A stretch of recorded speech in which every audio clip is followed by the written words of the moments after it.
বিধায়কের উপর হামলার প্রতিবাদে ও দোষী ব্যক্তিদের শাস্তির দাবিতে এনজেপি থানায় বিক্ষোভ বিজেপির। শিখা চ্যাটার্জির নেতৃত্বে 7 জনের একটি প্রতিনিধি দল রবিবার থানায় প্রবেশ করে তাদের দাবির কথা তুলে ধরেন। পাশাপাশি দোষীদের অবিলম্বে শাস্তির ব্যবস্থা গ্রহণ না করলে বৃহত্তর আন্দোলনে পথে নামার হুমকিও দেন বিধায়ক। আরজিকর কাণ্ড নিয়ে তোলপাড় রাজ্য রাজনীতি। ঘটনার 22 দিন কেটে গেলেও এখনো দোষীরা অধরা। তবে উপযুক্ত শাস্তি যেন প্রকৃত দোষীরা পায়, এই দাবিতে লাগাতার আন্দোলন চালিয়ে যাচ্ছে চিকিৎসক সহ রাজ্যের সাধারণ মানুষ। প্রতিনিয়ত আন্দোলন গড়ে তোলা হচ্ছে রাজনৈতিক অরাজনৈতিকভাবে।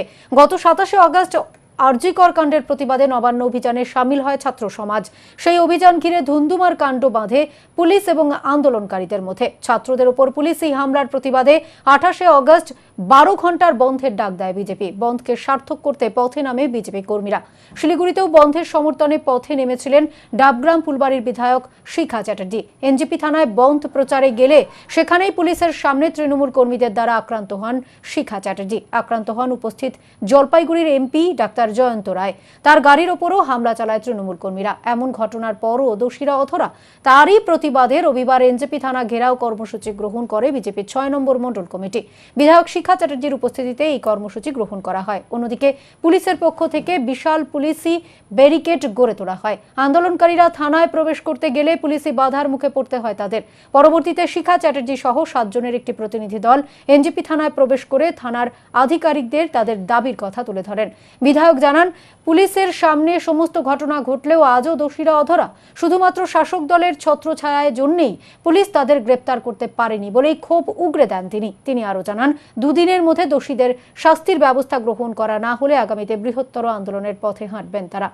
বাবু বললেন যে আপনারা কয়েকজন নিয়ে ভেতরে আসুন। অবশ্যই আমরা গিয়ে জিজ্ঞেস করলাম কবে আপনি অ্যারেস্ট করবেন।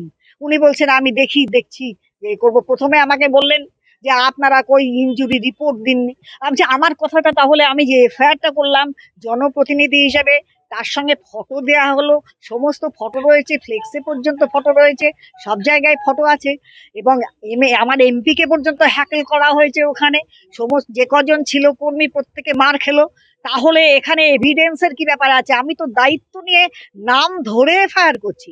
আপনাদের যদি কারোর সে বিশ্বাস না হয়, সে আমার নামে কেস করুক, তো এটা তো করতেই পারে। তখন বলছে আমি তাহলে জিজ্ঞেস করে বলছি। তখন আমি বললাম ইয়েস অর নট, আপনি গ্রেপ্তার করবেন কি করবেন না সেটা আমাকে জানিয়ে দিন। তখন উনি আমাকে বললেন আমি কালকের মধ্যে আপনাকে সমস্ত। দেখুন, পুলিশ প্রশাসন মানে তৃণমূলের বাধ্য সন্তান বলতে পারেন।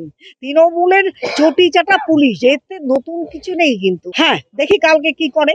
না করলে এখানে সত্যি বলছি আমি, আগামীতে বিশাল আন্দোলন হবে।